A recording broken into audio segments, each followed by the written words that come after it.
It's an early summer evening in an airfield in Georgia. The tension as palpable as the humidity.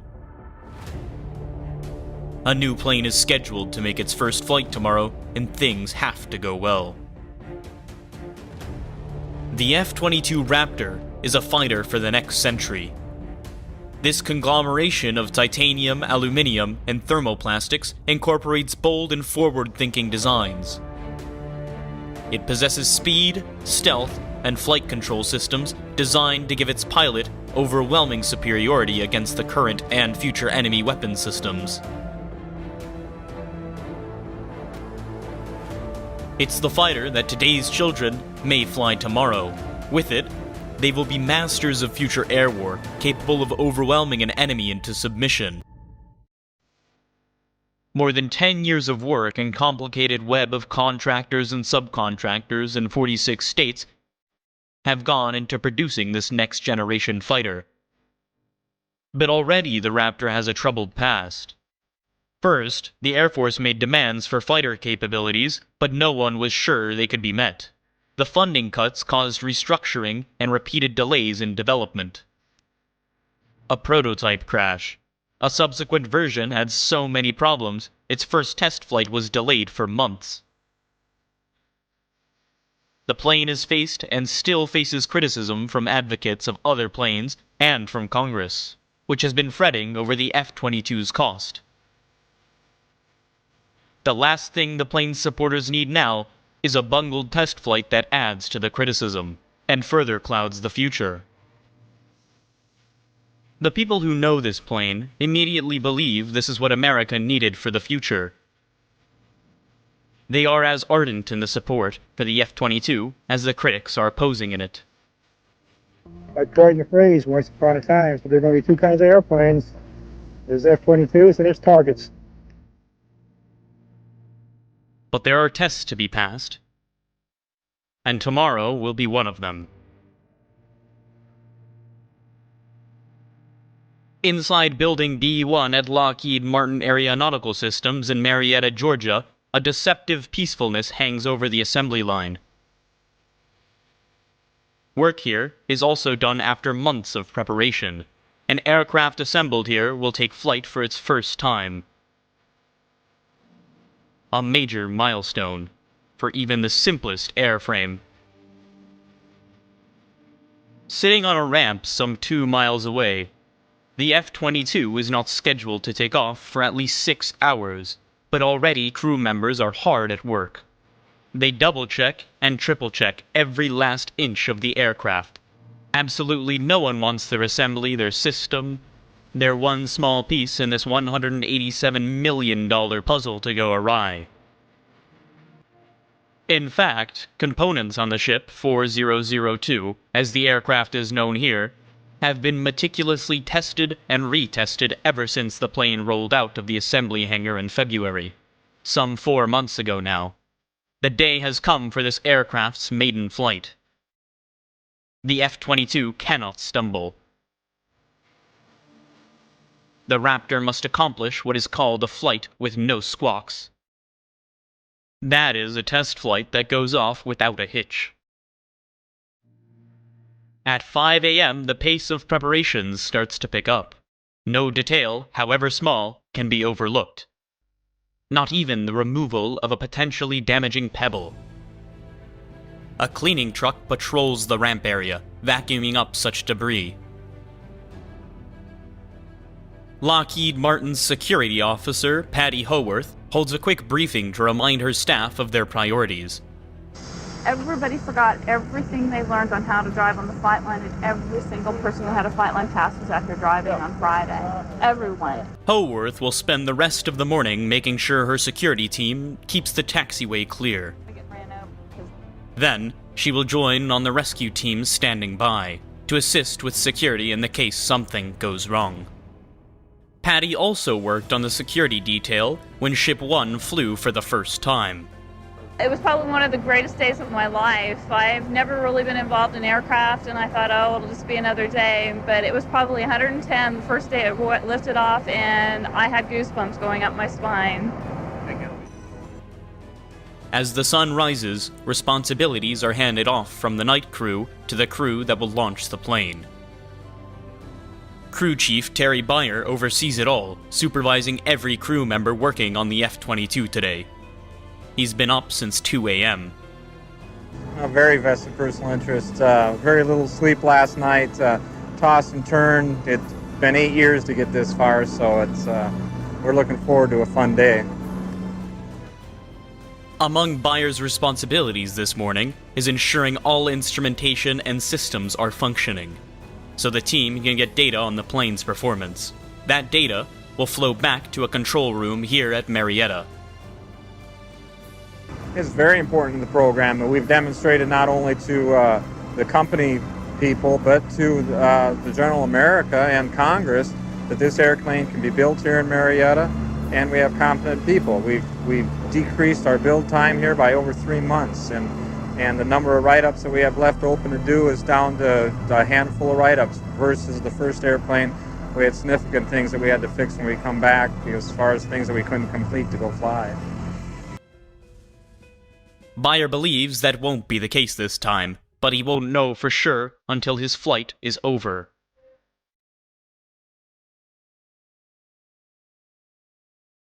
The man with the best vantage point to compare Ship 1 and Ship 2 is test pilot Paul Metz. Metz, who flew Raptor 1 on its first flight, is a former U.S. Air Force fighter pilot with more than 7,000 hours flight time and more than 33 years of experience. He's been the chief test pilot for the F-22 program since 1992. How dangerous is my job? They don't sell insurance too readily to us for this job, but quite frankly, the job has become much safer and much more controlled. If you look back to the early days of flight test, there were a great number of losses of life in aircraft. We're actually able to use simulators today to predict very, very well what we're going to see. After several flights in the first F-22, Metz thinks the aircraft will endure itself to future pilots in a number of ways.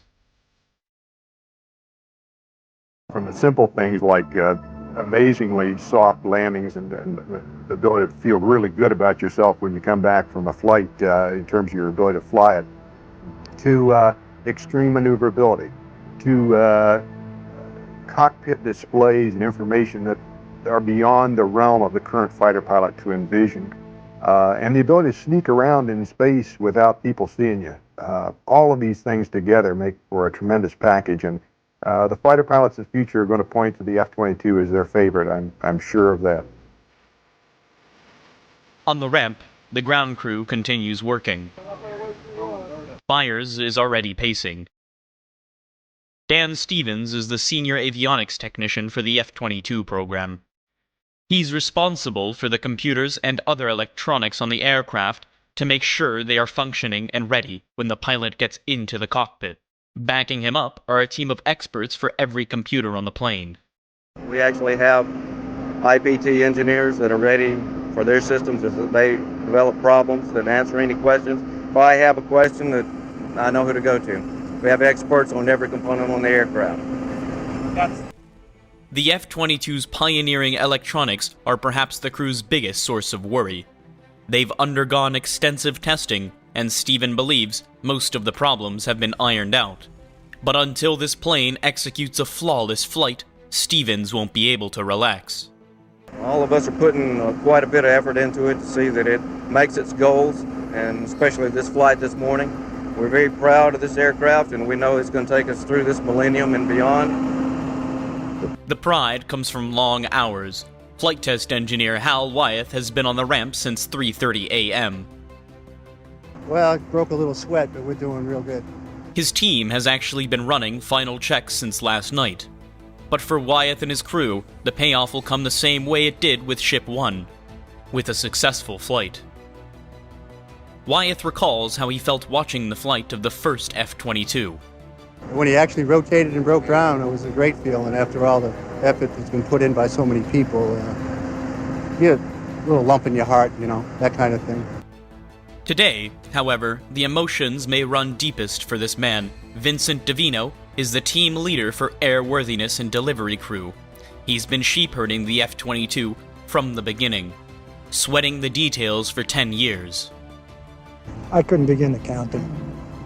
You're looking at everything here from the airplane readiness, fueling, security of the ramp, making sure you have the right number of people and the right skills aboard. There's quite a few things that go into saying the airplane's ready for flight. But this will be the last time Davino has to officially worry about a flight. After 4 decades in the business, he's retiring. Into failed or delayed test flights is not how he wants to end his career. A lot of emotion that goes along with it.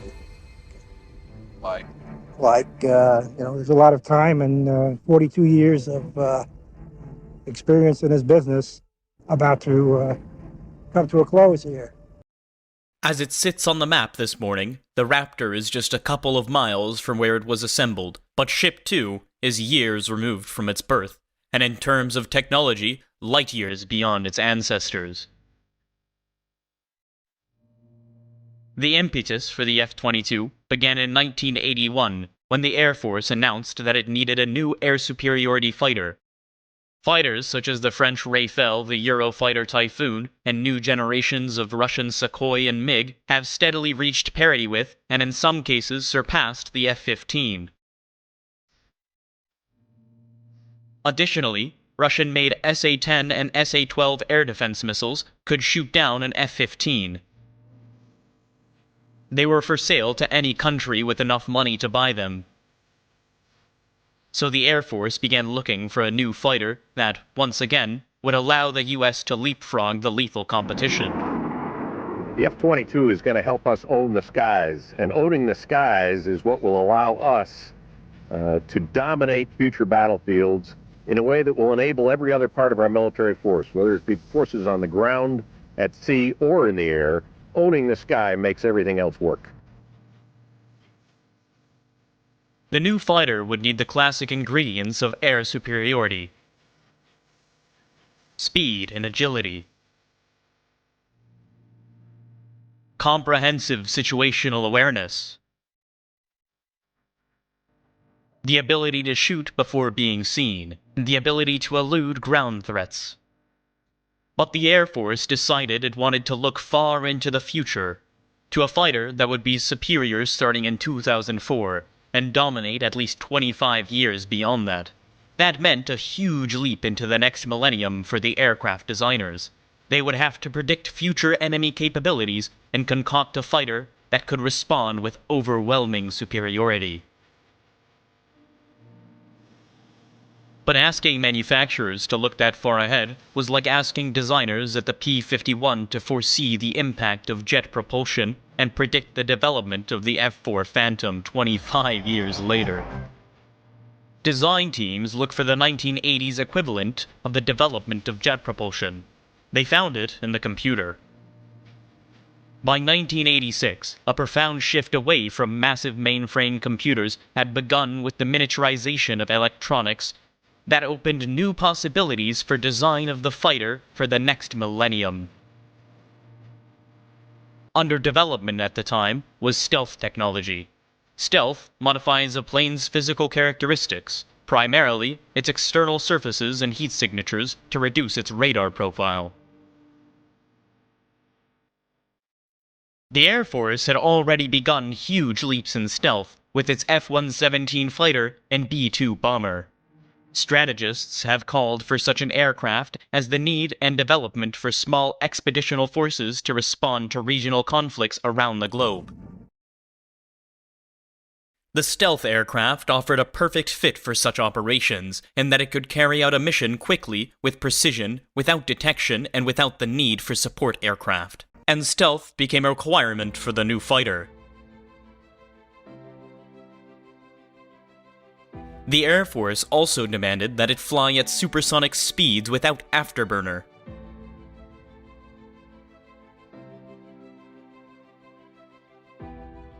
Designers, mindful of the requirement for domination in the next century, also proposed a fighter that used easily upgradable computers. The computers would provide the pilots seamless situational information. Get on top of it, and it's coming back downhill. Computers would also coordinate with the other stealth technology to deny the enemy information about the plane's whereabouts.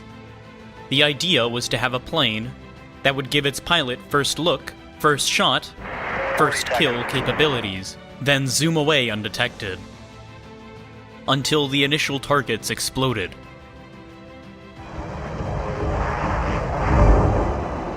A third consideration arose from Congress. Federal budget constraints likely would limit the number of planes built, so the new fighters would have to be more with fewer numbers. They would have to be more destructive and deadly, and allow the US to win quickly and decisively, with minimal casualties to Americans. This airplane is the future of our country. It will allow us to own the skies over any future battlefield, and owning the skies over those battlefields is going to keep Americans alive. And that's what the mothers and fathers of America are going to want. But this futuristic vision required a lot of work. The avionics goal alone seemed huge. In 1986, close to impossible. Computers that could handle all the plane's requirements didn't exist. Design teams fretted over whether they could pull off this new airplane. Nevertheless, they forged ahead. In 1986, the Air Force selected 2 teams of defense contractors, Lockheed, Boeing, General Dynamics, and Northrop McDonnell Douglas, to build prototype airplanes known as the YF-22 and the YF-23. Engine makers Pratt & Whitney and General Electric were selected to build prototype engines, and all the Air Force would have 4 versions of this new plane to consider. The prototypes materialized and began test flights in 1990. Northrop McDonnell Douglas's YF-23 was a graceful aircraft with forward fuselage resembling a gooseneck stretched out in flight. Its wings created a clip diamond pattern with all edges swept forward or back by 40 degrees.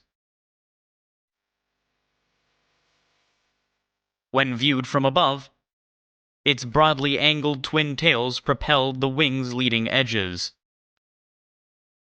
The YF-22 supported a slightly more conventional look, particularly in its shapely jutting twin tails and the more triangular shape of its wings. Designers of both planes incorporated several key developments in stealth, high-speed cruising, and avionics. To increase the fighter's stealth, designers reshaped internal and external parts of the aircraft. They changed how they treated its external surfaces through coating and irregular shapes. Designers also manipulated the plane's heat emissions to mask the fighters from infrared or heat-seeking detectors. The engine makers helped by reducing the need for afterburner to go supersonic. Also modified were the fighter's noises and colors to make it harder to detect by sonar and by the human eye. Ultimately, the fighter's radar cross-section, the element most crucial to foiling the enemy, was reduced until it resembled radar signature of birds and bees.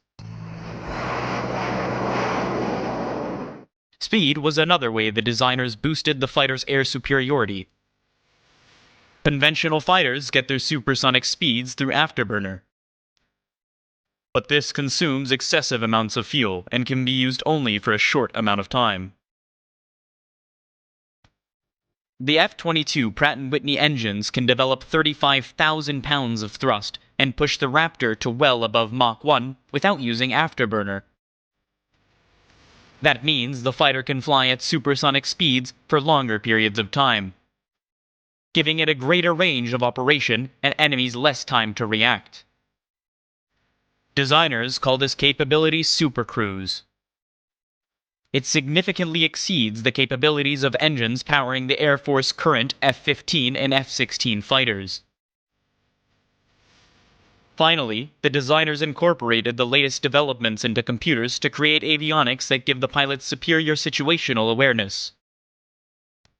Everything a fighter pilot needs to know, from the location of his wingman and his target to enemy aircraft and radar sectors, is combined into a series of easily understood displays An enemy aircraft is a red triangle, an unidentified aircraft is a yellow square.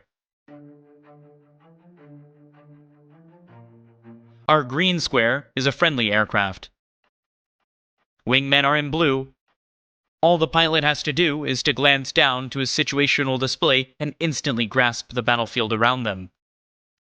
In fact, we bring in people who have no flight experience whatsoever, put them in the concept demonstrator, let them use displays that are very close, very similar to what's actually in the airplane. And to a person, they can operate the systems, lock onto targets, and destroy enemy aircraft. Finally, the Air Force demanded that this new fighter demonstrate superior agility. On the YF-23, agility was attained through traditional means, aerodynamics and flight control surfaces. But the YAF-22 added thrust vectoring, using nozzles on the back of the engine to direct thrust up or down.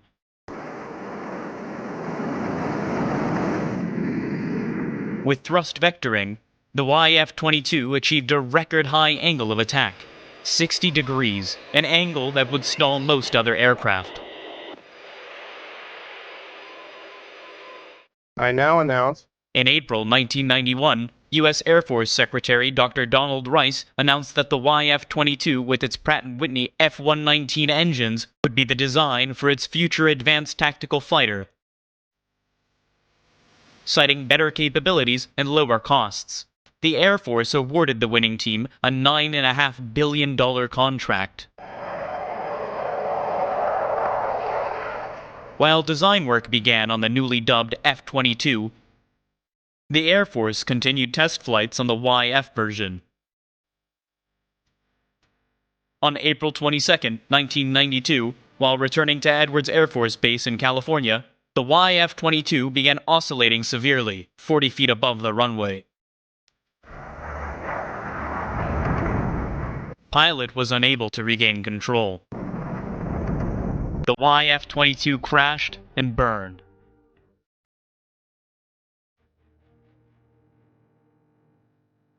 The Air Force's prototype YF-22 aircraft crashed April 25th at Edwards Air Force Base as the pilot was completing a practice approach over the runway. The investigation into the crash of the YF-22 tied it to the thrust vectors. They had been left on during the landing and contributed to the oscillation as the pilot moved that control stick. The crash was labeled a pilot error. The pilot himself wrote off the crash and walked away from the airplane. F-22 Chief Test Pilot Paul Metz joined the F-22 program shortly afterwards. The problem was one of having a prototype flight control system that was not designed to be used in that flight environment. It had some sensitivities, some known sensitivities. And unfortunately, it caught that particular pilot on that particular day and caused the resulting accident. The thrust vectors were integrated into the flight controls, eliminating the need to turn them on and off. Now, they automatically interpret the pilot's movements on the aircraft stick. The harder a pilot pulls on the stick, the more thrust vectoring the flight control system will provide. All those commands from the pilot go through a computer, and the computer then manipulates or modulates those control surfaces depending on the flight conditions. I like to think of the vector as simply being like a bigger aerodynamic tail on the airplane. They make the airplane move and pitch, and the pilot has no idea that part of that pitch is from the engines, part of the pitch for the horizontal tail. It's all transparent. While the crash was a setback for the F-22 program, the Air Force's interest in the fighter never diminished. Operation Desert Storm in 1991 proved that a fighter with its capabilities was still needed. I think we expect what we saw in Desert Storm, that is a clear, decisive, overwhelming show of force that ended the war very quickly with a minimal loss of life of our people. In the future, we should expect that of all of our equipment. 470, you got friendlies in front of you with a white. Yeah. But the Gulf War raised the expectations of the American public for decisive conflicts of short duration. However, Desert Storm also reminded the F-22 designers of the need to be more flexible and ready to react to new problems, such as Iraq's Scud missile, for example. Many of our requirements were modified as a result of lessons learned in the Gulf War. Hard to find relocatable launch targets, for example, was one of the phenomena that was a fairly significant problem for the U.S. forces. Some of our systems on the airplane are designed to deal with that. The F-22 design team also had to react to rapid and ongoing changes in computer systems. In fact, one of the aircraft's newer features is flexibility for expansion and swapping out components. Capacity is available within the aircraft to add computer processor power. No hard mock-up of the plane was created.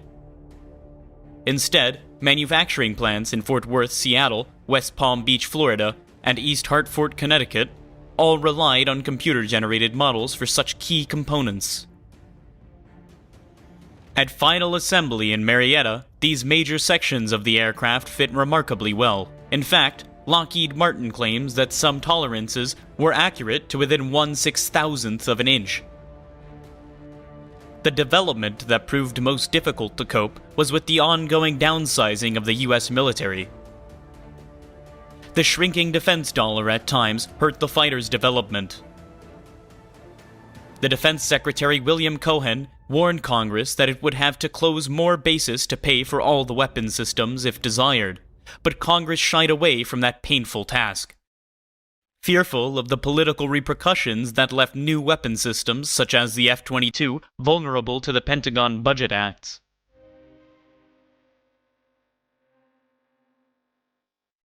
Against this backdrop of uncertain federal support, Lockheed Martin unveiled within fanfare its first F-22. On April 9, 1997, the company announced that this aircraft would take its first flight by the end of the following month.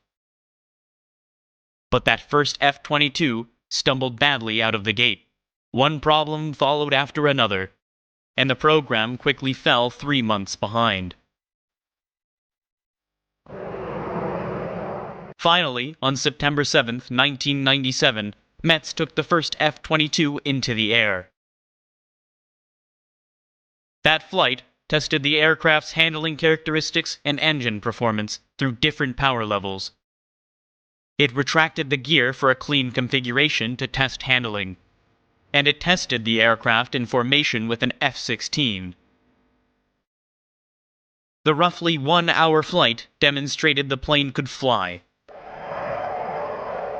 Lockheed Martin and the Airforce called the problems that delayed the first F-22 minor, although the repairs were sometimes complicated. But the delays gave critics ammunition. A military cost review agency twice warned that the F-22 was a risk of billion-dollar cost overruns. Congress complained too many technical problems and too few test flights. Senators warned that this $187 million plane might be stuck dead if its price per copy kept climbing. The F-22 supporters responded by reminding Congress the fighter was far from a conventional aircraft. Thus, its cost and development were unpredictable. In my personal opinion, this program has had an unprecedented focus on cost and cost control. We have been what's termed a cost reimbursable contract, principally because we're busting the frontiers of many new technologies on this program, and you can't very accurately predict where that's going to lead you as you bring these technologies online. If you look at this program in terms of its complexity from any historical measure, we believe we're going to deliver the airplane about 25% under what many outside experts think it should cost. So that's rather revolutionary in its own. Haunted by criticism, this team at Lockheed Martin in Georgia redoubled its efforts. They have succeeded in getting the second F-22 ready for its test flight, a full 9 days ahead of schedule. But being ready is not the full measure of success, and the pressure for a perfect flight only increased. At 9 a.m., everyone who works on the F-22 flight line, from engineers to stockroom clerks, stops what they are doing and heads out to the runway. We're doing a FOD walk this morning, and FOD is foreign object damage. Any item, a pebble, a rock, any MSP item that might happen to be on the runway could damage the engine. And we are out here this morning to prevent that from happening. Flight walks are performed once or twice a week at fighter bases. But with this plane, FOD walks are done any time it is scheduled to have its engines running. The workers fan out and scan the pavement for anything that the vacuum truck may have missed. Something that small can nick an impeller blade and cause it to be off balance. If it's bad enough, it comes apart just like a hand grenade in flight. So we want to be very careful that we get everything off the ramp that we can see. At the end of the walk, all the workers' bags are carefully collected. There is no prize for the worker who turns into a bag with the most debris. A FOD-free airplane, that's the prize, no busted engines. With the FOD walk completed, the ground crew begins at its last-minute check. Optimism runs high, but it's short-lived. Suddenly, there is a problem. A small hydraulic leak has been discovered. The pre-flight timetable is halted. For how long? No one knows. 2 hours have gone by. But relief and optimism return. The hydraulic leak has been fixed. Test pilot Paul Metz arrives. He greets Bayer, the crew chief, and the two duo walk around inspection of the fighter. The boom on the F-22's nose reflects the test phase of this aircraft. The antenna sprouting from it will send data streaming back to the small white building. This is the nerve center for the test flight. The building is full of engineers who monitor every system on the F-22 while it's in flight. The ground crew conducts another FOD walk. It's now 11 a.m., and an anxious crowd of Lockheed employees and curious reporters have gathered to watch this F-22 make its first leap skyward. Metz climbs into the cockpit. Bayer assists him in buckling up. Starting an F-22 is almost as easy as starting an antique car. Early designs required the pilot to complete 17 steps. But for all its complexity, this F-22 asked him to do just 3 things. Turn the battery on, push the auxiliary power, switch to start, and move both throttles to idle. The airplane's actually very simple to operate. It only takes a few switches to get it started. And once we get it started, we have to go through a number of checks with the airplane to get it ready for flight.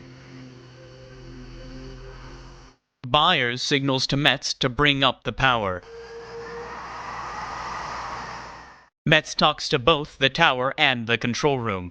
Running through more checklists on the ground, Bayer, the crew chief, listens in and paces some more. Now, the plane is ready for its initial move or roll check. Metz eases the jet half-roll forward and taps the brakes. Bayer now begins signaling to Metz to head toward the runway. As he rolls out, Metz is engaged in a constant conversation with the control room, running checks for all his systems. He also talks to the pilot of the F-16 chase plane to coordinate takeoff and rendezvous. Metz taxis forward toward the runway, testing his rudder, closing down his engine nozzles. He stops again for what is called the last chance inspection. Bayer gives him a thumbs up and hands them over to the tower. The aircraft rolls to the head of the runway and prepares for takeoff. It is now 11:30 a.m. The chase plane heads out. The F-16 will be Metz's eyes outside of the plane, looking for problems, visually verifying all aspects of the test flight. Now, the moment has come. All the months of effort boiled down to a single motion of the left hand. Metz eases the throttle forward and adds power to the engines.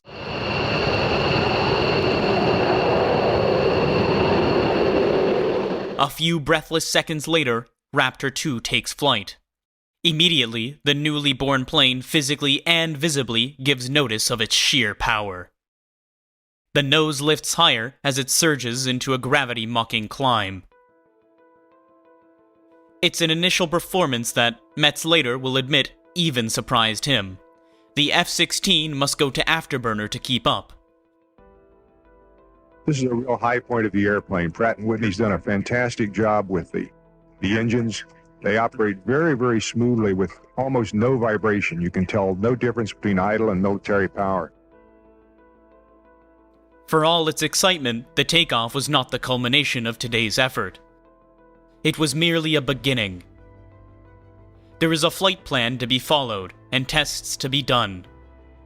According to that flight plan, Metz will fly a triangular route over Georgia.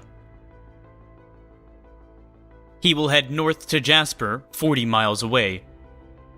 Then turn west for a 46-mile leg. Then turn south and return to Dobbins and Marietta.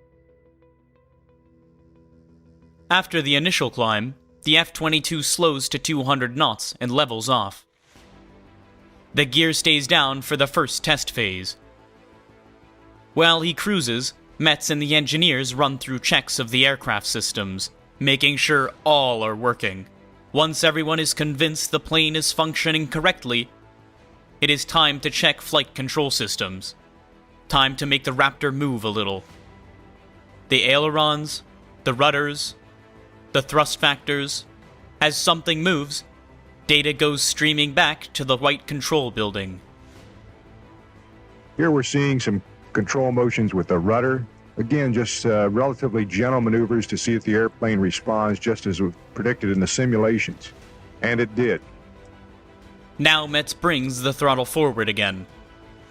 The added power pushes the aircraft to 225 knots, and quickly, the two climb to 20,000 feet. Now comes a critical step. The landing gear is tested. It retracts smoothly and is lowered again. Then, raised for good. Putting the gear up represents an act of faith that it'll come back down. The first phase of the test flight is complete. It has not only gone smoothly, it has been perfect. Bring the gear up and take a look at the characteristics of the airplane and what we call a clean configuration. Landing gear comes up, and once it does, the airplane is very, very smooth. There's absolutely no buffet, and characteristics are excellent. Everything done with the gear down is now repeated. Checking how the F-22 handles, how the engines respond. Again, with the gear up, we'll look at some of those relatively mild handling qualities characteristics, such as bank-to-bank rolls, and some of the control inputs. And again, the airplane is very quick, very cat-like and agile in the response. 40 minutes into flight, another milestone test. Metz and the F-16 show the F-22's ability to fly in formation. And we use the cameraman as a director in this case to help me make relatively rapid and quick changes in position while flying the wing of the F-16 here. Finally, nearly an hour later, the test flights are over. There's just one thing left to do. Coming in close to final, the airplane floats very nicely, can be flared, and touches down very softly. As they land, Metz holds up Raptor's nose to help slow the plane. Once on the ground, we hold the nose up for aero braking to bleed off some airspeed. I deployed the speed brakes just as the nose came down for touchdown. And that also helps dissipate the airspeed. With about 5,000 feet of runway remaining, brakes are applied, bringing the F-22 down to a fairly slow speed to finish the rollout. Handling characteristics in the landing phase are really delight. It'll make any pilot feel proud to bring the airplane back and land it. It's a very easy airplane to land.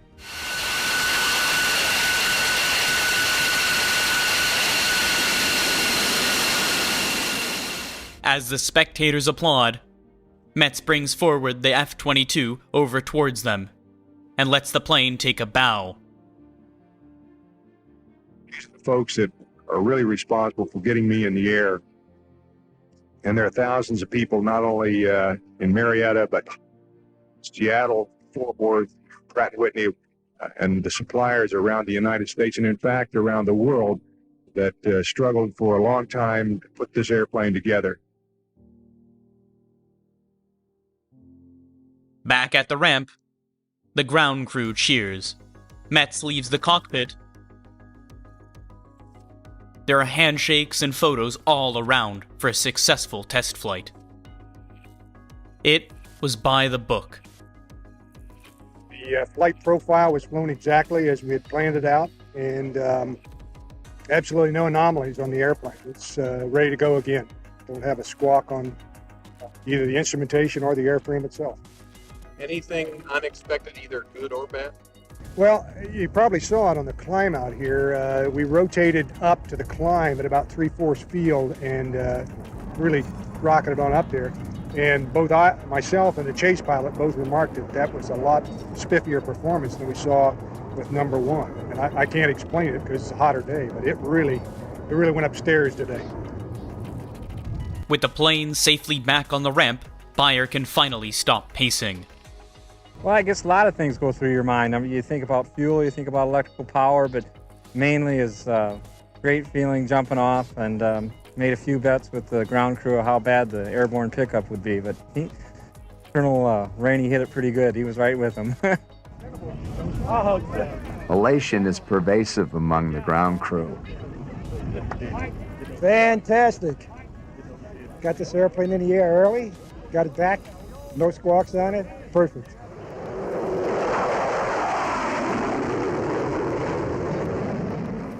This successful test flight does much today to chase away the program's demons. The F-22 team has proven it can deliver a test flight early and with flawless results. That should go far in helping others focus on what is really the aircraft's key selling points: its maneuverability and speed, according to Metz. The most striking thing that you see when you get in it is the raw power. And that's what's going to be an eye-opener to the operational pilot. With its flawless test flight behind it, this F-22 will stick to its schedule and fly again in 2 days. After that, it will undergo some minor modifications, then be test flown about a half-dozen more times. If those go well, the aircraft will then be ferried to Edwards Air Force Base in California, what will join the first F-22 in future test flights. The naysayers in Congress, meanwhile, will be forced to consider that this plane made its test flight 9 days early without a single hitch, and demonstrated some exciting fighter capabilities. I think the reliability we're seeing and our ability to hold to schedule with this complex system are both very strong testimony to the fact that the program's coming together. Beyer agrees. Well, I think it proves to Congress and the United States Air Force that Lockheed Martin can build a reliable fighter on time and below budget. The crews come together and they know what they're doing, and we worked through some trying times on the first aircraft, but we learned, and that's the biggest thing it showed. We learned from the difficulties we had, and we've overcome them, and now we're a month ahead of schedule. Now, Beyer is ready to announce the last step. Today for the crew, it's not more testing or more analysis or even reviews, although those will surely go on as well. Well, I think everybody's going out tonight and unwind a little bit, have a good time. So we'll enjoy ourselves.